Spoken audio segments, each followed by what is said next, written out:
Salut, c'est Nicolaris. Bienvenue pour cette nouvelle chronique de Faune en alerte.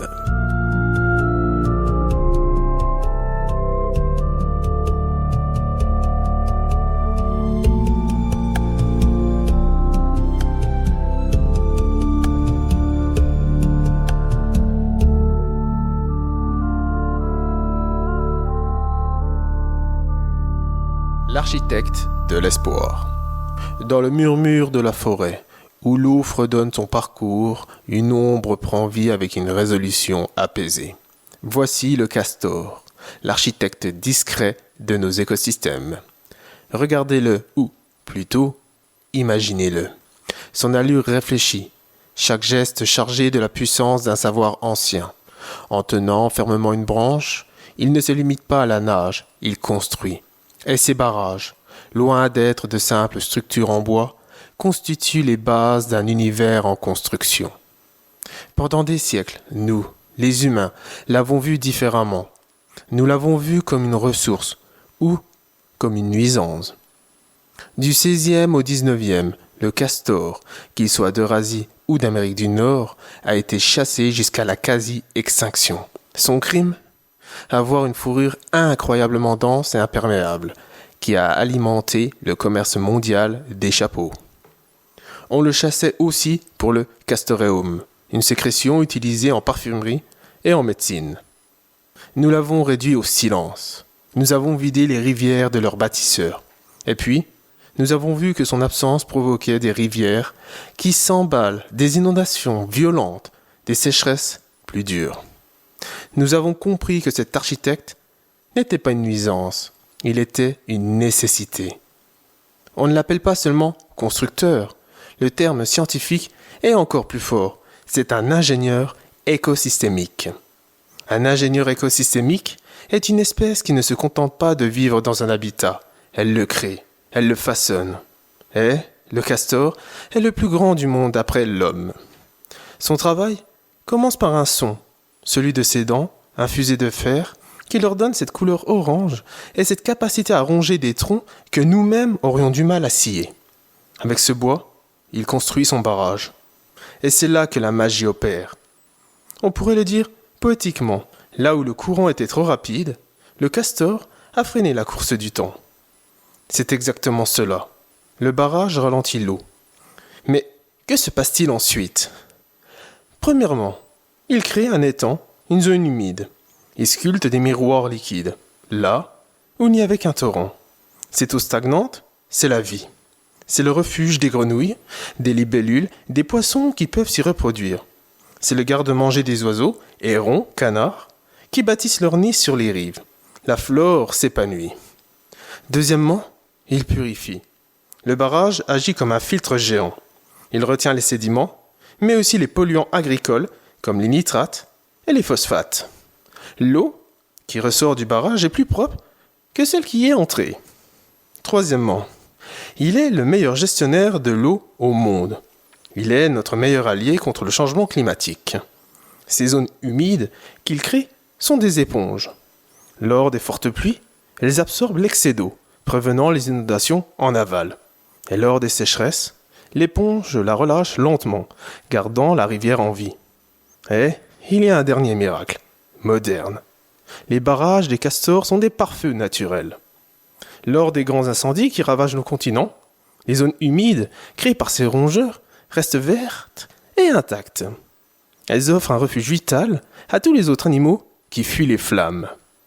Cette image, cette vision d'une tranquillité manifeste, rend hommage à la force de caractère et à l'espérance. Elle nous rappelle que la nature, grâce à ses modestes architectes, détient une puissance remarquable pour se régénérer. C'est là que mon projet, à Nicolaris, prend son sens. Utiliser l'art pour regarder au-delà de l'image. Chaque petit bout de bois transporté, chaque caillou déplacé par le castor n'est pas un acte de nuisance. C'est un geste de confiance en l'avenir. C'est le pouls d'un écosystème qui se réveille. Une harmonie de vie dirigée par un maître d'œuvre inlassable. Aujourd'hui, le castor a été réintroduit dans de nombreuses régions d'Europe et d'Amérique. Mais il est encore souvent incompris, et les conflits avec l'agriculture persiste. Dans cette sérénité apaisante que nous offre son retour, un message fort se fait entendre. Nous aussi, nous avons la capacité de bâtir l'espoir, en défendant ceux qui, à l'image du castor, sont les protecteurs de la vie sur notre terre.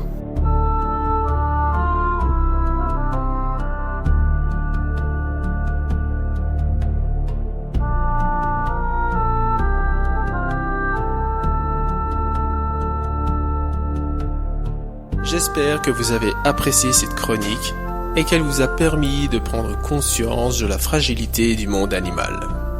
Vous pouvez prolonger votre connaissance de la faune sur Behance et Instagram avec le nom Anicolaris. ANICOLARYS.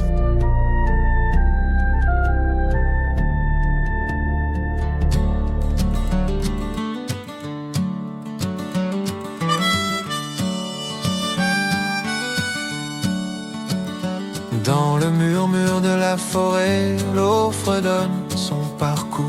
Une ombre construit, apaisée, c'est le castor de retour. Il tient fermement une branche, il nage avec résolution. Ce n'est pas un barrage, c'est une chance. C'est le bâtisseur à l'action. Il est le bâtisseur de l'espoir, l'ingénieur que l'on doit revoir. Il freine le temps, il crée les temps où la vie renaît doucement. Il est le filtre, le pare-feu vivant, le gardien de nos cours d'eau si grands.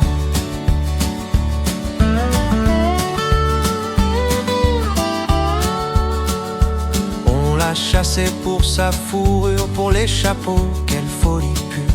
On l'a vu comme une nuisance, on a vidé les rivières en silence. Mais sans lui l'eau devient torrent et la sécheresse un tourment. Aujourd'hui il répare nos erreurs. Il est le bâtisseur de l'espoir, l'ingénieur que l'on doit revoir. Il freine le temps, il crée les temps où la vie renaît doucement. Il est le filtre, le pare-feu vivant, le gardien de nos cours d'eau si grands.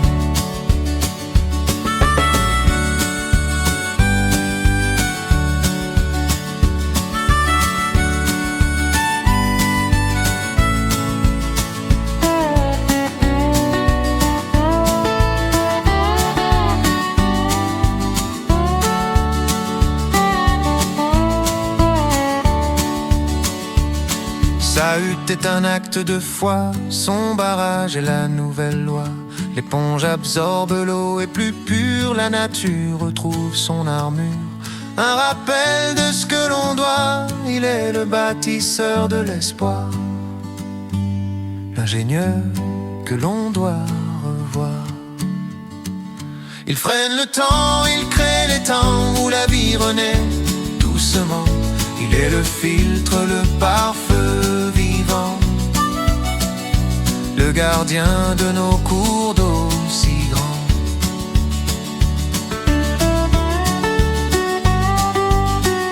Le bâtisseur, l'eau fredonne